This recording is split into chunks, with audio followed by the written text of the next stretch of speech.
EToH just removed nearly 10 towers from the game on February 24th, 2026. After deciding to nerf the 200% completion tracker by removing Pit of Misery and biomes from the menu, several towers from the April Fool's 2025 event were entirely removed from the game. Many of these towers have become lost media as a result, and the community is in an outrage. While these towers might have been regarded as joke towers, some of these have actually been popular among the community, such as Mini Obelisk, Mini Obelisk, and Miku. In fact, other April Fool's events have reduced famous towers such as 2024's event with Mini Citadel, the Mini Obelisk prequel, and Tower 1, a very unusual extreme with unique gameplay. Instead, the owners have decided not just to remove the towers April 2025 from the tracker, but entirely remove from the game. The worst part, they deleted these silently, without any notice. To add insult to injury, for several hours, Pit of Misery and biomes were entirely inaccessible in Windswept Peak, where staff claimed they accidentally deleted the portals. These lies can be seen through any wonderful working brain. Staff don't want these areas deleted to make this 200% in the game easier, if they were already removed from the extended tracker. Instead, I believe they want to purge former developer creations, and these areas were mostly made by the former developer blockerman. Grudges like this can be seen with many other updates done to purge juke or lightsmith creations, and puncturing holes in the game over envy, spite, and wrath is no good way to run the game. And as one final move, they would change the logo of the game to be a stop thumbnail,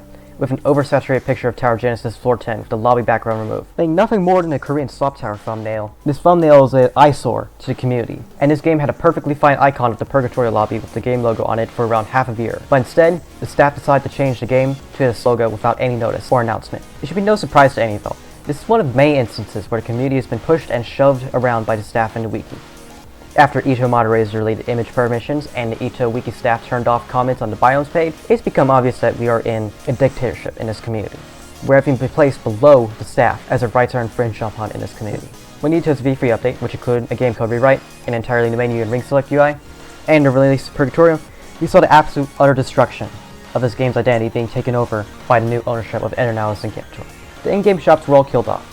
Many basic settings were deleted, such as click to flip. Item backpack system became much harder to use and significantly more buggy, and the rinks had completely deleted the area descriptions, most of the information, and was replaced by a system not only worse looking, but nearly devoid of what it used to be. Staff have constantly pulled excuses of preventing memory leaks, and trying to be more beginner friendly, when Purgatory has only led to less people getting far in the game, and no proof backs up the issues of memory leaks, with the staff having removed the memory usage display shortly after.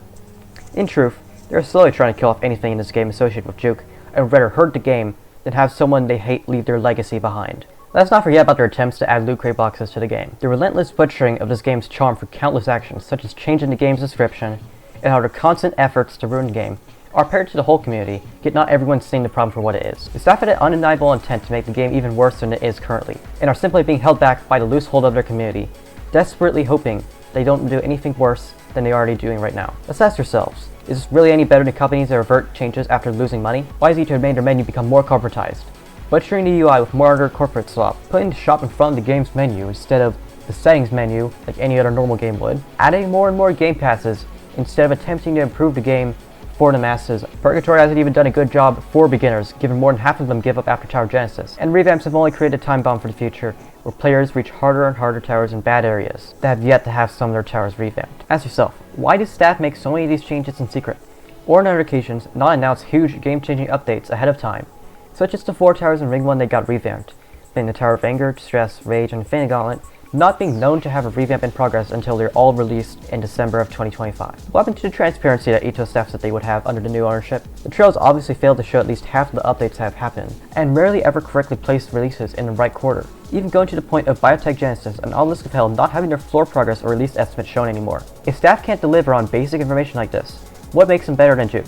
What we need from here on is a new staff team, honest and transparent, not making shadow changes or infringing on the basic rights of the community. We need a new staff, not corporatizing the game and butchering features and covering them up with lies and excuses, providing nourishment to the community and not taking it away from them. We need a new wiki staff, not affiliated with the EToH staff, not constantly locking comments and pages, deleting information, not always siding with EToH, and banning users such as me simply for making criticisms and satirical remarks about corruption in EToH. We need this community to finally rise up and finally make a change. It's not our time to sit back and relax and let the game become worse than it already is. And so why should we let the game that we play for hours on end get ruined? No, it's time for us to actually deal with the problems at hand and talk through them and make sure changes happen so that people don't overreach their power and destroy the game as a result. I didn't have that much to say today, so thank you for watching. Hope you liked this video. Like and subscribe.